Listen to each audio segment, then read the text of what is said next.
We're not just looking at a product today. No, we are examining a directive, a quiet protocol that's about to reshape the very memory of artificial intelligence.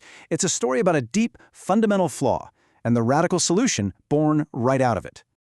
So here's our briefing. First, the flawed battlefield, the one they've sold you. Then we get into the real war, the silent, grinding war against friction that every last one of you is fighting. We'll introduce the ghost and the machine designed to win it and break down its core, the compounding loop. After that, we'll cover its strategy for conquest and integration. And finally, we'll face the new paradigm, the choice it forces on us all. The AI arms race you've been watching? It's a spectacle. That's all it is. All about big numbers and even bigger promises. More of this, wider that, higher benchmarks. They want you to think this is the fight that matters, that right here is where the future gets decided. But you're looking at a ghost war, a diversion. Now, they'll show you charts like this. The numbers tell a certain story. Sure, you got OpenAI's Codex, a real titan with a massive 400K token window. But look at the cost, over 3 times what the Hermes model from Nausius is charging. These are the metrics they use to keep score. But what if the whole scoreboard is a lie? Just a distraction from the real problem, the one that's draining you every single day. Because the real war, it ain't fought in some boardroom between tech giants. No, it's fought right there on your machine, every single day. The real enemy isn't some rival model. The enemy is the reset button. That constant soul-grinding friction of having to start all over again. And you know this feeling. You pour hours of your mind, your project, your whole workflow into an agent. You get it to that perfect point of understanding, then you close the window. The next morning, it doesn't know you from Adam. The machine has amnesia. And this digital amnesia, it is the single greatest thief of your time and your progress.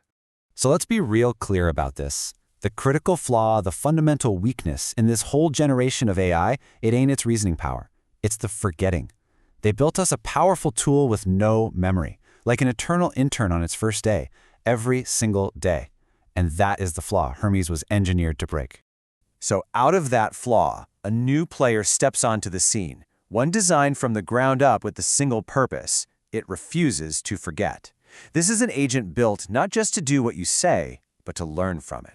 This is the Hermes agent, and it's built on an idea so simple it's revolutionary. Progress ought to be permanent. See, it's not a tool you just pick up and put down. It's a teammate, one that evolves right alongside you, getting smarter and more capable with every single thing you do together. So, how does it do it? The secret is something called the compounding loop. See, while all those other agents are designed to reset back to zero, Hermes is designed to build. It doesn't just perform a task and forget it. It compounds the knowledge from it. Here's the breakdown of that loop. 1. It executes the task just like any other agent. But then, and this is the key, it evaluates the outcome. It asks itself, was that successful? Did the user have to correct me? From there, number 3, it extracts the useful patterns. And finally, it refines those patterns into a permanent skill. This ain't a one-time transaction. It's a permanent upgrade to its own code. And what comes out of this loop is a library of what they call skill documents. Just think of it like the agent's personal playbook. Every complex thing you solve together gets turned into a persistent, searchable file. Your workflows stop being temporary memories and become a permanent, callable arsenal that just keeps on growing. Now, a system this different, it wasn't built for peaceful coexistence, no. It was engineered for replacement. And the Hermes Directive is crystal clear about the old guard it's coming for. That old guard has a name, OpenClaw. And Hermes has built a direct path right through its front door.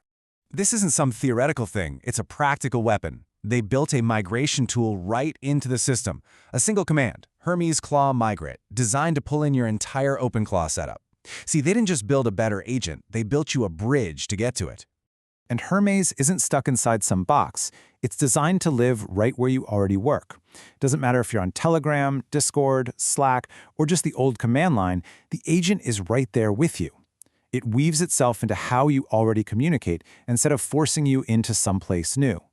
And where does it run? Just about anywhere you want. A cheap $5 virtual server, a Docker container, an SSH session, you name it. But the real genius here is its ability to use serverless platforms. This means it can hibernate, just go to sleep when it's idle, costing you practically nothing when it's not working. A true sleeper agent for your workflow. So all this, it brings us to the final showdown. And this ain't about two competing products. This is about two totally different philosophies. On one side, you have something that acts like a powerful but static operating system. And on the other, you have an agent that actually learns. When you look at the features that solve the real problem, the problem of friction and forgetting, well, the choice gets pretty clear. Does it have a self-improving skill loop? Does it build a model of you, the user? Does it have a built-in way to escape the old system? For Hermes, the answer is yes, yes, and yes. OpenClaw is a powerful runtime, no doubt, but Hermes is a dynamic, evolving intelligence. And that leaves us with one last thought.